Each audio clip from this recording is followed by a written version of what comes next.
తెలంగాణ రాష్ట్రంలో చెట్టుని పుట్టని ప్రతి ఒక్కదాన్ని పూజించే గొప్ప సంస్కృతి అయినటువంటి రాష్ట్రం తెలంగాణ రాష్ట్రం.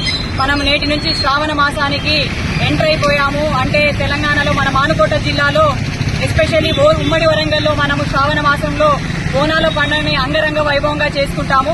అందులో మనం మన పద్ధతులతోనే పాటించాలని చెప్పి ఒక దృక్పథంతో మానుకోట హిందూ ఉత్సవ కమిటీ ద్వారా మేమందరం కూడా హలాల్ని నిషేధిస్తూ ఆలయ కమిటీ ఆధ్వర్యంలో ఆలయ కమిటీ వారితో కలిసి ఈ యొక్క నిర్ణయాన్ని తీసుకున్నాము. ఇప్పటి నుంచి మన సనాతన ధర్మంలో హిందువుల యొక్క పద్ధతి, హిందువుల యొక్క సంస్కృతిని మాత్రమే పాటించాలి. పరమతస్థులు, అన్య మతస్థులు ఎవరు వచ్చి ఇక్కడ కట్ చేసినా కూడా దాన్ని నిషేధించాలని చెప్పి కోరుకుంటున్నాము. అలాగే హైందవ బిడ్డలు కూడా ప్రతి ఒక్కరు వచ్చి కూడా మన పద్ధతిలో జట్కా మరియు ముర్తాలు మాత్రమే చేయాలి. ఎంగిలి కూడును, ఎంగిలి ప్రసాదాన్ని మన దేవి దేవతలకు పెట్టి వాటి పాపాన్ని మనం మూట కట్టుకోవద్దని చెప్పి కూడా అందరికీ కూడా విజ్ఞప్తి చేస్తున్నాము, హెచ్చరిస్తున్నాము.